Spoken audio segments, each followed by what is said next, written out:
ਵੇਲੇ ਕੋਈ 12-13 ਦਿਨ ਜਿਹੜੇ ਨੇ ਉਹ ਲੰਘ ਚੁੱਕੇ ਨੇ ਨਵੇਂ ਸਾਲ ਦੇ। ਉਹ ਸੋਚਿਆ ਸੀ ਕਿ ਪਤਾ ਨਹੀਂ ਨਵੇਂ ਸਾਲ ਦੇ ਵਿੱਚ ਆ ਚੀਜ਼ਾਂ ਹੋਣਗੀਆਂ, ਕੋਈ ਨਵੀਆਂ ਖੁਸ਼ਖਬਰੀਆਂ ਸੁਣਨ ਨੂੰ ਮਿਲਣਗੀਆਂ, ਬਹੁਤ ਸਾਰੀਆਂ ਚੀਜ਼ਾਂ ਜਿਹੜੀਆਂ ਬਿਹਤਰ ਹੋ ਜਾਣਗੀਆਂ, ਬਿਹਤਰੀ ਦੀ ਤਰਫ ਜਿਹੜਾ ਉਹ ਗਾਮਜ਼ਨ ਹੋਣਗੀਆਂ। ਇਹ ਨਵਾਂ ਸਾਲ ਆਇਆ ਤੇ ਮੁਲਕ ਦੇ ਸਿਆਸੀ ਉਫਕ ਦੇ ਉੱਤੇ ਇੱਕ ਹਲਕੀ ਜੀ ਜਿਹੜੀ ਰੋਸ਼ਨੀ ਹੈ ਨਾ ਉਹ ਨਜ਼ਰ ਆਉਣਾ ਸ਼ੁਰੂ ਹੋਈ। ਇਦਾਂ ਲੱਗਿਆ ਕਿ ਸ਼ਾਇਦ ਕੋਈ ਤਲਖੀ ਜਿਹੜੀ ਉਹ ਘੱਟ ਹੋ ਗਈ ਹੈ, ਸ਼ਾਇਦ ਹੁਣ ਗੱਲਬਾਤ ਨਾਲ ਚੀਜ਼ਾਂ ਬਿਹਤਰ ਹੋ ਜਾਣਗੀਆਂ, ਸ਼ਾਇਦ ਸਿਆਸਤ ਇੱਕ ਵਾਰੀ ਫਿਰ ਅਵਾਮੀ ਮਫਾਦ ਦੇ ਆਲੇ ਦੁਆਲੇ ਘੁੰਮੇਗੀ। मगर जिदा जिदा दिन अगे वधदे गए ये जिहड़ी उम्मीद सी ये मरदी गई। सियासी मंजरनामा उत्थे दा उत्थे ही है। ओपोजिशन बदस्तूर सड़कों की सियासत दे विच मसरूफ है और हुकूमत अपने मखसूस सख्त और बेलचक रवैये दे उत्ते कायम है। तब्दीली दा ख्वाब एक बारी फिर नारियां और बयानात दी नज़र हुंदा दिखाई दिंदा पिया। ये मनिया जा सकता है कि इख्तलाफ जिहड़ा है और मनदी भी है दुनिया, इख्तलाफ सियासत दा हुसन हुंदा है। मगर सवाल यह है कि की इख्तलाफ दा मतलब हमेशा मद्दे मुकाबल होना या टकराव हुंदा है। दुनिया दियां जमहूरतां सानू ये दसदियां कि उसूली इख्तलाफ के बावजूद कौमी मुफाद के दायरे दे विच रहिंदे होए सियासत कीती जा सकती है।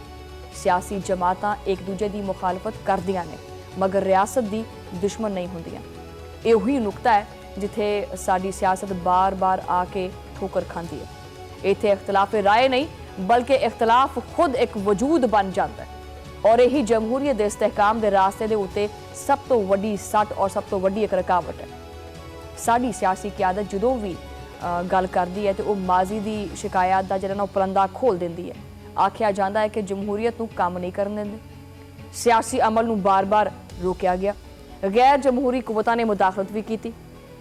अच्छा, ये सारियां गल्लां अपनी जगह ठीक भी हो सकदियां, लेकिन ये कहानी की पूरी यही कहानी है कि सियासी जमातां अपने आप को मुकम्मल तौर पर बरीजुमा करार देंदियां ने कि इकतदार की जंग जाती अना और वक्ती मफाद नूं जिहड़ा ना मफाद लैण वास्ते जमहूरीयत नूं नुकसान नहीं पहुंचादियां हैगियां। ये वो सवालात ने जिन्हां दे नाल साडी सियासत जिहड़ी है मुसलसल एक राह फरार इख्तियार करती रहिंदी है। हकीकत यह है कि आपां माजी बदल नहीं सकते, लेकिन कम अज़ कम अपने मुस्तकबिल नूं बेहतर तो कर सकते हैं ना। और अगर मुस्तकबिल नूं बेहतर बनाना है तो उसका सब तो पहला जीना जिहड़ा हुंदा वो यही है कि सियासी मुफाहमत होनी चाहिए। वो मुफाहमत जिहड़ी कि तस्वीरां, बयानात और वक्ती मुस्कुराहटां तक महदूद ना होवे बल्कि संजीदगी तक होवे और संजीदा होवे, बामानी होवे, देरपा होवे। माजी दे विच भी इदां दे खैर बथेरे मौके आए, मेज़ां मूज़ां सजियां, बड़े राबते होए, लेकिन हर वारी जदों भी गल अगे वधन की कोशिश करदी सी उत्थे ही दम तोड़ जांदी सी। इस बारी भी कुछ बहुत मस्बत चीज़ां नज़र आईयां, मस्बत इशारे नज़र आए, लेकिन फिर इदां लग्या कि वो इशारे भी रवायती सियासत की नज़र हुंदे पे। सियासी मफादात की राह दे विच सब तो वड्डी रुकावट पता किहड़ी हुंदी है? अना, मतलब ये जिहड़ा धौन च जिहड़ा सरिया पाया हुंदा ना वो सब तो वड्डी रुकावट है। और ये अना ही है जो कि हुकूमत नूं हथ वधाउण तो भी रोकदी है और ओपोजिशन नूं लचक दिखाउण तो भी रोकदी है। लेकिन सवाल इत्थे यह है कि की हुकूमत पहल करे ताकि वो कमज़ोर हो जाएगी? हाँ, बिल्कुल, ये वड्डेपन की अलामत होंदी है। खास तौर पर इदां दे वाक़िआत दे विच जदों ओपोजिशन अपनी तमाम तर मकबूलीयत के दावियां के बावजूद हुकूमत के उत्ते कोई भी मुआसर दबाव पाने की पोजीशन दे विच दिखाई ना देवे तो इदां विच पहल करना हुकूमत के कद नूं छोटा नहीं बल्कि वड्डा करता है। लेकिन इसका यह भी मतलब नहीं हैगा कि सारी जिम्मेदारी तुसीं हुकूमत ते पा दो। ओपोजिशन नूं भी ये मनना पएगा कि सियासत सिर्फ जलसे, जलूस, धरने और इश्तियाल अंगेज बयानात दा नाम नहीं हैगी। पार्लीमेंट ही असल जिहड़ा ना वो मैदान है और अगर ओपोजिशन वाकई संजीदा हैगी है तो फिर वो सड़कों ते आउण दी बजाए ऐवानां दा रुख क्यों नहीं करदी? उन्होंने ऐवानां दा रुख करना चाहिए। दूसरी तरफ हुकूमत नूं भी ओपोजिशन के जिहड़े जायज़ मुतालबात ने वो सुनने पैणगे और उन्हां दे उत्ते अमल दरामद नूं यकीनी दहानी जिहड़ी ना उहदी करानी पएगी, क्योंकि ताली जड़ी है वो एक हाथ नाल नहीं वजती। ये वक्त महज सियासी पॉइंट स्कोरिंग का नहीं हैगा बल्कि इस वक्त जिहड़ा ना वो शदीद दाखिली और खारजी चैलेंजेस का सामना करना पै रहा पाकिस्तान नूं। दहशतगर्दी एक बारी फिर सिर चुकदी पई है। खैबर पख्तूनख्वा और बलूचिस्तान के हालात जिहड़े ने वो किसी तो भी टके छुपे नहीं हैगे। अफगानिस्तान की सरजमीन के उत्ते लाहक खतरात एक बिल्कुल संजीदा हकीकत ने जिन्हां तो तुसीं अखां चुरा के सियासत नहीं कर सकते। भारत मार्का हक दे विच शर्मनाक शिकस्त तो बाद हुण खुली जंग की बजाय ਦਹਿਸ਼ਤਗਰਦ ਪ੍ਰੋਕਸਿਸ ਦੇ ਜ਼ਰੀਏ ਪਾਕਿਸਤਾਨ ਨੂੰ ਅਦਮ ਇਸਤਹਿਕਾਮ ਤੋਂ ਦੋ-ਚਾਰ ਕਰਨ ਦੀ ਕੋਸ਼ਿਸ਼ ਦੇ ਵਿੱਚ ਲੱਗਿਆ ਹੋਇਆ ਹੈ।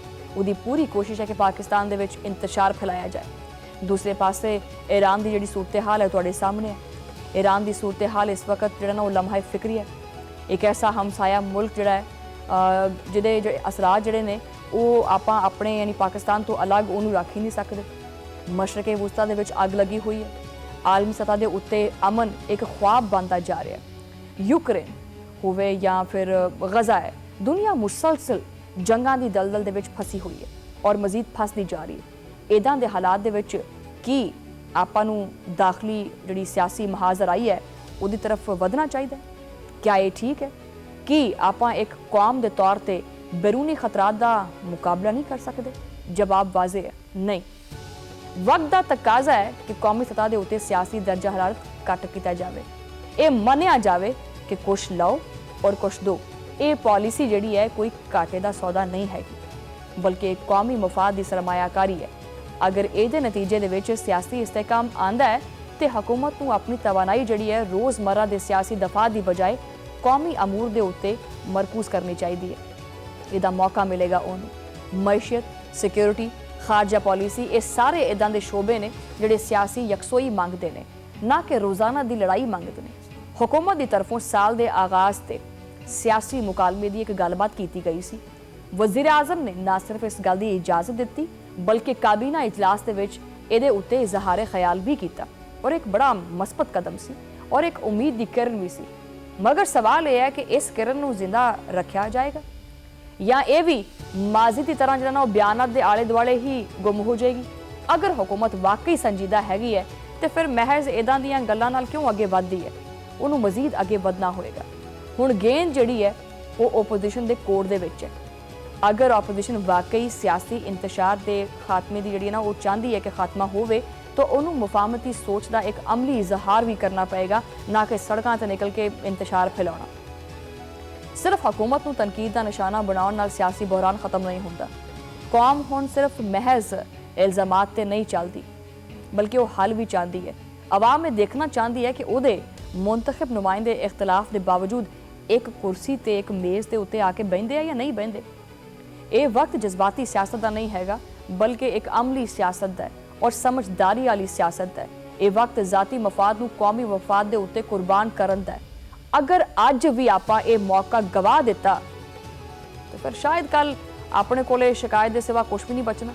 शिकायतां ही शिकायतां होणगियां। फिर तारीख ना हुकूमत नूं माफ़ करेगी और ना ही ओपोजिशन। इस वास्ते बड़ा जरूरी है कि उम्मीद की इस किरण नूं बुझण नहीं देना चाहिए। मुकालमे नूं अगे वधाउणा चाहिए और सियासत नूं एक बारी फिर रियासत के मफाद दे नाल जोड़ना चाहिए।